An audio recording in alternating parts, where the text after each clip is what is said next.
इस देश का संविधान शुरू होता है we the people of India. We the people में ना तो ये है we the Hindu, we the Muslim, we the Sikh, we the Christian, no, तो जिन सबको दफन कर चुका है देश। तो क्रिमिनल लॉ में ये कानून असंवैधानिक तरीके से पास किए गए हैं। ये कानून देश के कानून नहीं है, ये चोरी चकारी के कानून है, ये देश के लिए खतरनाक कानून है, ये देश के लोगों के फंडामेंटल राइट का हनन है। गुलाम प्रथा थोड़ा है देश में, ऐसा देश में डेमोक्रेसी में नहीं चल सकता। ये अनडेमोक्रेटिक काम हुआ, ये इमरजेंसी में हो सकता है ऐसा काम, इसलिए बिना घोषणा के इमरजेंसी एक तरह से देश में, ये देश के लिए खतरनाक है। इलेक्शन कमीशन ऑफ इंडिया इस देश का इतना कमजोर हो गया है, this is the grave injustice with the democracy in the country. They are not godfather of this country. वो कोई ऐसे सांड नहीं है इस देश को, जैसे चाहेंगे जैसे चलेंगे और जैसे बर्बाद कर देंगे इस देश को। किसी को पावर नहीं, या एसपी या कोई ऑफिसर, उनकी आप बात नहीं मानोगे, वो जो चाहते हैं या उनका विरोध करते हो, सही बात उठाते हो, उनको लगता है तो हमारे खिलाफ है। तो इस मानसिकता के साथ जो बैर भाव बदले की भावना के साथ काम किया जाता है और उस कानून का सहारा लेके लोगों को ज्यादा समय तक और जेल में रखने के लिए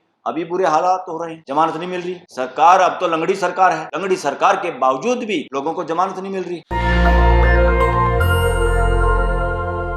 हम पहले भी बोल चुके हैं, 3 जो क्रिमिनल लॉज हैं जो हमारी पार्लियामेंट ने पास किए हैं, वो पार्लियामेंट, पूरे देश की पार्लियामेंट ने ये पास नहीं किए। पहली बात तो एक क्वेश्चन है, बड़ा क्वेश्चन है देश के सामने। पार्लियामेंट में बहुत सारे कानून बनाने के तौर तरीके हमारे संविधान में हैं कि कुछ महत्वपूर्ण बदलाव किए जा सकते हैं 2/3 बहुमत से, कुछ सिंपल मेजॉरिटी से, कुछ ऐसे जो 2/3 बहुमत भी चाहिए और आधे से ज़्यादा स्टेट की भी यस होनी चाहिए। इस तरह के कानून बनाने के अलग अलग तरीके हैं, जितना महत्वपूर्ण मुद्दा है उसी तरह से। तो मगर कॉन्स्टिट्यूशन का ये कोई मकसद नहीं है कि पार्लियामेंट्स के मेंबरों को भगा के और आप मेजॉरिटी दिखा के कानून पास कर लो, ऐसा कॉन्स्टिट्यूशन में नहीं लिखा है। और ये कॉन्स्टिट्यूशन की स्पिरिट यानी उसके मौलिक जो मोरालिटी है उसके खिलाफ ये कानून पास हुए हैं। दरअसल ये अनकॉन्स्टिट्यूशनल कानून है। कानून की भाषा में, संविधान की भाषा में, बेशक देश के लोगों को लगता हो कि पार्लियामेंट ने इनको पास कर दिया है और राष्ट्रपति ने इस पर साइन कर दिए हैं और काफ़ी केसेस पेंडिंग अब सुप्रीम कोर्ट के सामने। शुरू में बहुत जल्दबाजी में इस देश के चीफ जस्टिस ने भी इन कानूनों के बहुत अच्छा कानून बता दिया था। उसके बाद उनकी बहुत आलोचना हुई, एडवोकेट्स लोगों ने उसकी भर्त्सना की कि इस तरह की स्टेटमेंट इस देश का चीफ जस्टिस को नहीं देनी चाहिए। That is not good on the part of the chief justice of India और एनी जज of the India, because constitutional court के सामने कोई भी कानून चैलेंज हो सकता है। और ख़ासतौर पर जो नए कानून बनते हैं और ख़ासतौर पर ऐसे हालात में जहाँ तकरीबन 150 MPs को, वो 150 संख्या बहुत थोड़ी लगती है, वो 150 MPs नहीं है, वो 150 कॉन्स्टिट्यूएंसी पार्लियामेंट्री कॉन्स्टिट्यूएंसी है। उसके जो लोग हैं करोड़ों की संख्या में इस देश के लोग। इस देश का संविधान शुरू होता है we the people of India. 150 constituency के लोगों को धक्का दे के बाहर निकाला गया, बेइज्जत किया गया। ड्यूटी बनती थी स्पीकर की और सभापति की कि ऐसे माहौल में जब इतना इंपॉर्टेंट कानून पास करना है, उस पर डिस्कशन डिबेट करनी है, देश के सब लोगों के प्रतिनिधि यानी देश की पूरी जनता पार्लियामेंट में सुनिश्चित करना जिम्मेवारी है स्पीकर की और सभापति की। आप हाउस को कैसे रन करेंगे, उस प्रोसीजर के तहत चोर चकारी से लोगों को इस तरह सस्पेंड करने के, this is the height of the demolition of the parliamentarian system in the country. ये बहुत गलत हुआ। तो इस आधार पे पूरे देश से ये निवेदन है और ये हम बताना चाहते हैं कि ये कानून असंवैधानिक तरीके से पास किए गए हैं। ये कानून देश के कानून नहीं हैं। ये कानून मैथमेटिक्स के हिसाब से सही हो सकते हैं कि वे पार्लियामेंट में रखे, प्रस्ताव पास हुआ, सबने हाथ खड़े कर दिए। और देश का दुर्भाग्य ये है कि देश के जो मेंबर ऑफ पार्लियामेंट है, ज़्यादातर को कॉन्स्टिट्यूशन की नॉलेज नहीं है। तो जो पॉलिटिकल पार्टी के आधार पर इस देश में रिप्रेजेंटेटिव एक्ट जो बनाया है, जहाँ से पॉलिटिकल पार्टियाँ पैदा होती हैं, political parties are not constitutional body, संविधान से पैदा हुई चीज़ नहीं है। वो हमने संविधान के आधार पे ये किया कि संविधान की जो मौलिक चाहत है उसको हम कैसे पूरा कर सकते हैं, देश के लोगों को प्रतिनिधित्व करने का मौका और उनके प्रतिनिधि कैसे पार्लियामेंट में बिठा सकते हैं, वो एक तरीका निकाला। मगर वो तरीका अभी अधूरा, उसमें काफ़ी रिफॉर्म की जरूरत है और इन रिफॉर्म्स को इलेक्शन कमीशन ऑफ इंडिया को लेके आना चाहिए था इस देश के सामने। इलेक्शन कमीशन ऑफ इंडिया इस देश का इतना कमज़ोर हो गया है या उसको जिस हिसाब से आगे सुधार करके मजबूत होना चाहिए था वो नहीं हुआ। क्यों? क्योंकि इलेक्शन कमीशन सारी गतिविधियां चेक करता है सब पॉलिटिकल पार्टीज़ की, उनमें इंटरनल डेमोक्रेसी है कि नहीं है, वो किन लोगों को टिकट देते हैं। देयर इज इंटरफेरेंस होना भी चाहिए इलेक्शन कमीशन ऑफ इंडिया का। क्या इसमें सही पॉलिटिकल वर्कर को जिनको कॉन्स्टिट्यूशन की नॉलेज है, क्या पॉलिटिकल पार्टियां कॉन्स्टिट्यूशन की नॉलेज दे भी रही हैं, कोई ट्रेनिंग देती है कि नहीं देती अपने वर्करों को या अपनी पार्टी के मेंबरों को। ये सब धक्काशाही चल रही है देश में। There is no internal democracy in any political party of this country. This is the grave injustice with the democracy in the country. तो ये सारा का सारा देख के जो क्रिमिनल लॉ बनाए हैं, इतने महत्वपूर्ण कानून जो लोगों को जेल में डालना, किसी ने अपराध किया है किसी ने नहीं किया है, और सारी पुलिस की पावर जो यूज करते हैं इस देश के अंदर, वो क्रिमिनल लॉ के जरिए करते हैं। आपने देखा भी कि कैसे पत्रकार इस देश में जेलों में रहे और नीचे से लेके सुप्रीम कोर्ट तक उनको जमानत नहीं मिली। जैसे इमरजेंसी में सारी जुडिशरी चुप हो गई थी, कॉन्स्टिट्यूशनल जुडिशरी, एक आध जज मुश्किल था जिसमें रीढ़ की हड्डी साबित की, वो थे जस्टिस HR खन्ना, जो आज के जस्टिस खन्ना उनके सगे चाचा। कोर्ट नंबर 2 से भी रिटायर हो गए, चीफ जस्टिस नहीं बन पाए इस वजह से कि उन्होंने देश के लोगों की बात उठाई, इसलिए उनकी स्टैचू लगी हुई है कोर्ट नंबर 2 में। और सबसे ज़्यादा इस देश के लोग, वकील, उस आदमी की कदर करते हैं। किसी और जज की आज तक इतनी कदर यानी इज्जत माइंड में नहीं है किसी भी जज की। मात्र कॉन्स्टिट्यूशनल कोर्ट का, हाई कोर्ट का, सुप्रीम कोर्ट का जज बनने से लोग पसंद करें या उनकी इज्जत करें, ऐसा बिल्कुल नहीं है। ये आदमी का आचरण, व्यवहार, उसके ज्ञान है, वो कॉन्स्टिट्यूशन के हिसाब से कैसा काम करता है और कितना योगदान करता है इस देश में, देश के लोगों के फंडामेंटल राइट के लिए। वो अपने फैसलों में कितना देश का प्रीएम्बल इम्प्लीमेंट करता है, वो अपने फैसलों में कितने इस देश के लोगों के फंडामेंटल राइट की सुरक्षा करता है। फैसलों कितने किस जज ने दिए कोई मायने नहीं रखता, वो फैसले इस देश में कितना भाईचारा बढ़ाने में सफल हो रहे हैं, वो जजमेंट्स कितना इस देश में सोशल, पॉलिटिकल, इकोनॉमिकल जस्टिस दे पा रही हैं। देश में असमानता का दौर इतना ज़बरदस्त है, चंद लोगों के पास इतनी पूंजी इकट्ठी हो गई और बाकी लोग 80 करोड़ लोग निःशुल्क राशन, जिसमें बहुत भद्दा शब्द यूज करते हैं even prime minister of this country कि फ्री का राशन। ये भाषा गलत भाषा है, ये भाषा अनडिग्निफाइड भाषा है, ये भाषा मक्कारी वाली भाषा है। इस देश में कोई भी आदमी फ्री का राशन नहीं खाता, वो इसी देश का राशन है। जिन लोगों की हक मारी हुई है, जिन लोगों को मेहनत मजदूरी या उनकी वस्तुओं का, उनकी पैदावार का जो श्रम करते हैं, मेहनत करते हैं, उसका भाव सही नहीं मिलता, वही लोग गरीब से गरीब होते जा रहे हैं। This is the reason.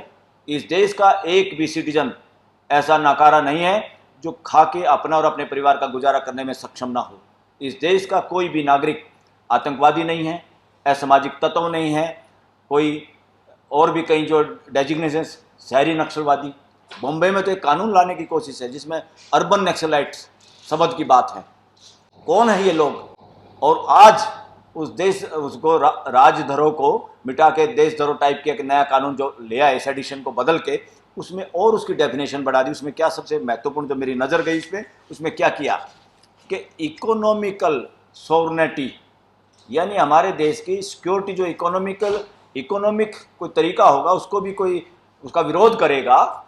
ये अर्बन नक्सलाइट क्या है, क्यों नक्सलवादी शब्द ये यूज हो रहा है? ये उन लोगों के खिलाफ हो रहा जो वाकई नेचुरल और एग्जिस्टेंस को और को एग्जिस्टेंस को बचाने में लगे हुए हैं, जो इस देश के वन संपदा को, इस देश के खनिजों को, इस देश की लूट खसोट जो हो रही है या होने की जो साजिश चलती रहती है पॉलिटिकल एरिना में, जहां पॉलिटिकल एग्जीक्यूटिव और जो परमानेंट एग्जीक्यूटिव, जिनको आप ब्यूरोक्रेसी कहते हैं, वो मिलके जो लूट खसोट हो रही है, इसी वजह से है।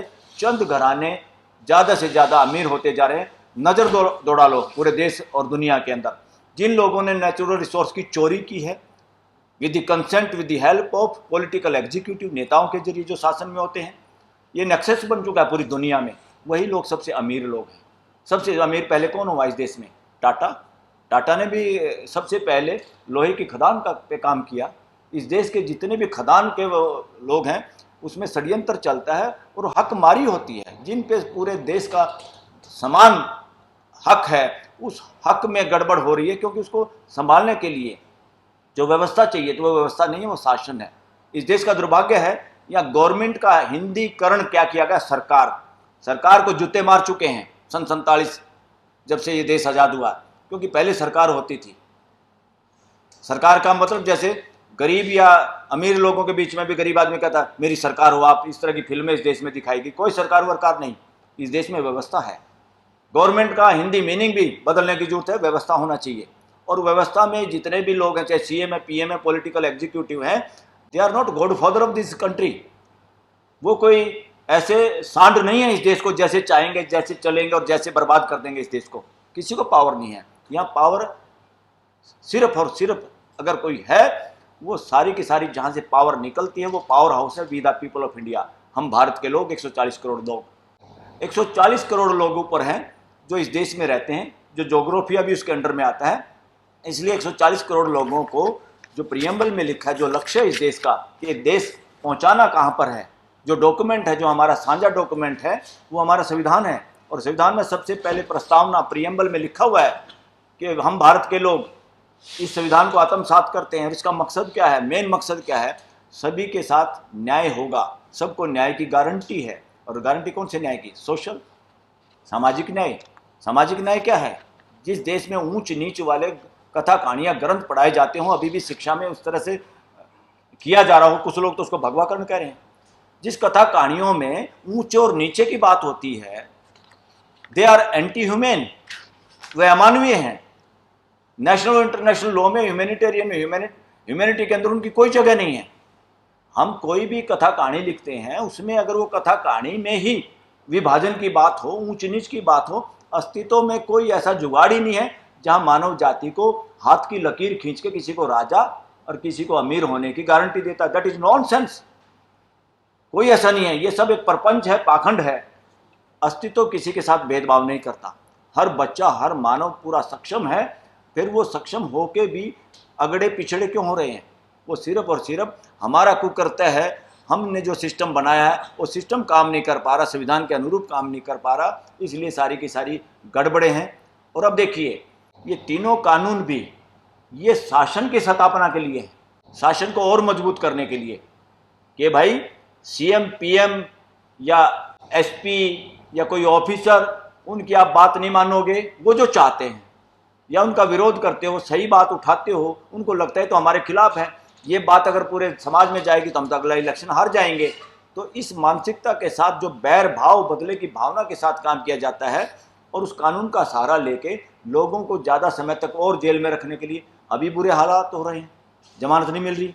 सरकार अब तो लंगड़ी सरकार है, लंगड़ी सरकार के बावजूद भी लोगों को जमानत नहीं मिल रही। तो क्या है, इमरजेंसी में क्यों जज चुप हो गए थे? जजों को डराया जाता है, जज डर जाते हैं, हमारे जैसे आदमी हैं। और नपुंसकता साबित हुई हमारी पूरी जुडिशियल सिस्टम के अंदर उस वक्त इमरजेंसी में। देश किसके सहारे? फिर मान लो सरकार में जो लोग बैठे हैं वो लगातार सरकार में रहना चाहते हैं, कुछ भी बदमाशी करना चाहते हैं। उसके नीचे है सबसे पहले तो पार्लियामेंट ही है।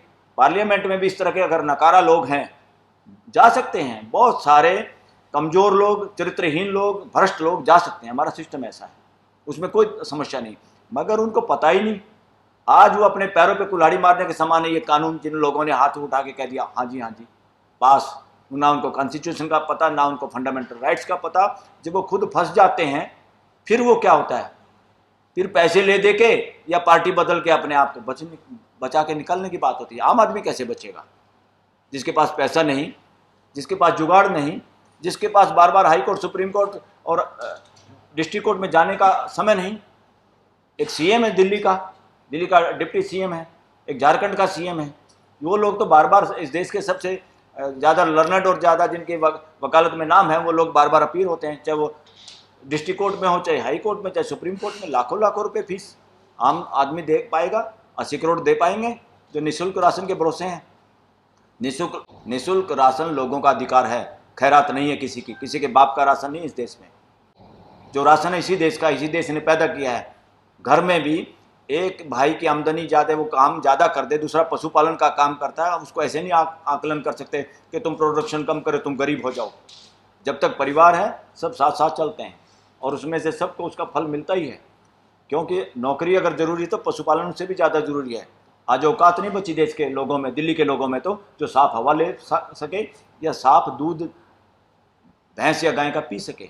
आप थैलियों का पीने के लिए मजबूर हैं, क्योंकि उत्पादन करने वाले की इज्जत नहीं हो रही देश में, और वो भी मिलावट वाला। सारा दूध नकली, पनीर नकली देश में। What is happening in this country? तो क्रिमिनल लॉ में सारांश तौर पे हम ये कहना चाह रहे हैं, देश को खड़ा होना पड़ेगा, क्योंकि इस देश की पार्लियामेंट ने पास नहीं किया। इसको हम क्यों करें, क्यों नहीं किया? क्योंकि देश के 150 कॉन्स्टिट्यूएंसी के जनता का प्रतिनिधित्व नहीं हुआ, और ये कानून कमेटी जो होती है, परमानेंट कमेटी पार्लियामेंट की, उनमें भी डिस्कस और डिबेट नहीं हुई, और उसके बावजूद हाउस को जितने लंबे समय तक सबके पार्टिसिपेशन के साथ ये कानून पास करने थे, वो भी काम नहीं हुआ। ये चोरी चकारी के कानून हैं, ये देश के लिए खतरनाक कानून है, ये देश के लोगों के फंडामेंटल राइट का हनन है, ये देश में एक तरह से जीती जागती इमरजेंसी का प्रमाण है। तो इस वजह से एक और बात आपको कहना चाहेंगे इसमें,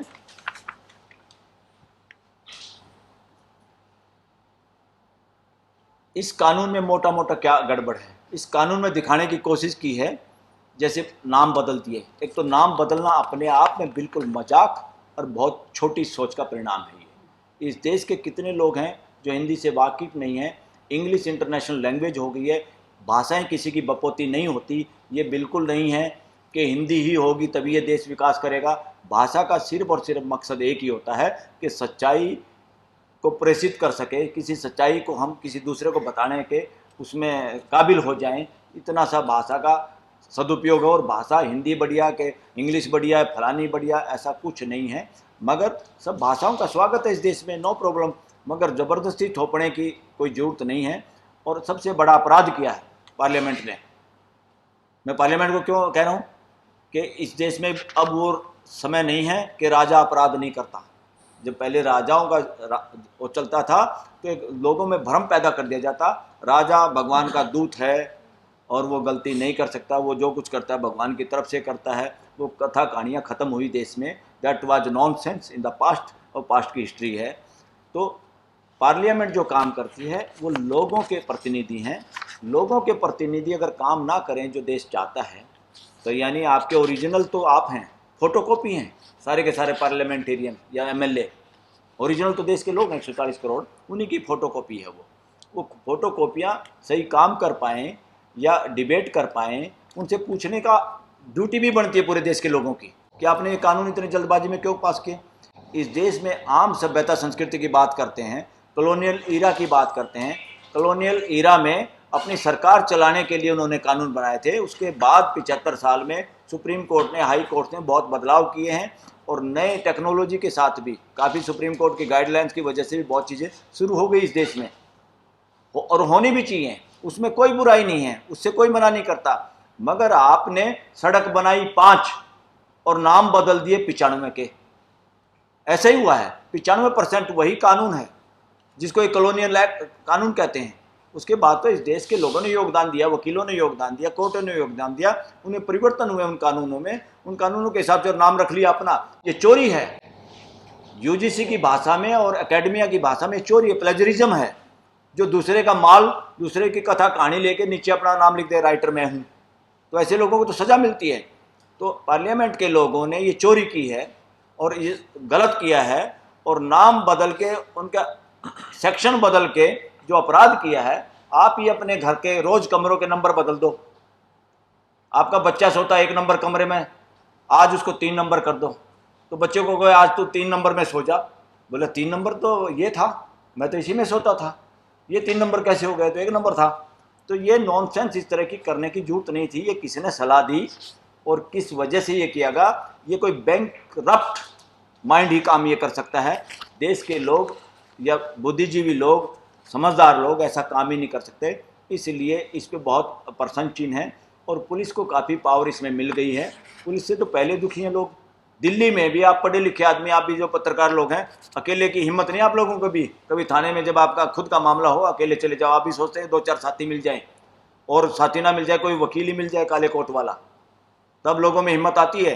तो बाकी देश का सोचिए आप क्या हो रहा है। इस देश में पत्रकार जेल में जाता है, काफ़ी कुछ अच्छा काम करिए सुप्रीम कोर्ट, नो प्रॉब्लम, मगर जितना तीव्र गति से होना चाहिए, we have problem with the supreme court and high courts of this country. अरे भाई, 2 आदमी बदमाशी करें, 2 अंग खराब हो जाएं, पार्लियामेंट भी नारे लगाती रहे, किसी के भी XYZ के। एक आदमी बोलता है तो उस पार्टी के लोग नारे लगाते हैं उसके, दूसरा बोलता है तो दूसरे लगाते हैं, मिलके कोई ना नारे लगाते हैं ना मेज थपथपाते, ऐसा कर दिया पार्लियामेंट का जैसे युद्ध क्षेत्र हो और नॉनसेंस हो रही देश में। ये ट्रेजरी बेंच है, ये अपोजिशन बेंच है। देश के संविधान में कोई अपोजिशन और पोजीशन का जिक्र नहीं है। ये सारी की सारी खुरापात पॉलिटिशियन ने की है। इसको खत्म करने की जरूरत है। बहुत देशों में खत्म हो चुका है। लोग अल्फाबेटिकली बैठते हैं पार्लियामेंट में, क्योंकि because we all are representative of the people. और हमारा एक हाउस है, सदन का एक नेता प्राइम मिनिस्टर के रूप में जाना जाता है। प्राइम मिनिस्टर इस देश का मालिक नहीं है। एक हाउस का, सदन का नीचे स्टेट में सीएम हो जाता है, वो मालिक नहीं है। ये गलत फहमी होगी इन लोगों को। जब से ये शब्द नहीं बदलने पड़ेंगे, इनको करना तो चाहिए था ये कि गवर्नमेंट का हिंदी करते व्यवस्था, और प्राइम मिनिस्टर, राष्ट्रपति, फलाने इनको बदलते हैं। इनको अगर डेमोलिश करना तो राष्ट्रपति भवन को कर दो भाई, यहाँ तो कोई अंग्रेज रहते थे। लाल किले को कर दो, या तो अंग्रेज रहते थे। वहाँ तो चढ़ चढ़ के भाषण देना चाहते हो आप लोग, हिस्ट्री क्रिएट करना चाहते हो। हिस्ट्री ऐसे क्रिएट नहीं होती, हिस्ट्री मानवता से क्रिएट होती है। ये जो इस तरह की नॉनसेंस देश में चल रही है, और इसमें पार्लियामेंट के वो सारे लोग दोषी हैं। उनकी कॉन्स्टिट्यूएंसी के लोगों ने पूछना चाहिए कि आपने इतनी जल्दी में कैसे साइन कर दिए, आपने ये कानून पढ़े भी हैं कि नहीं पढ़े हैं।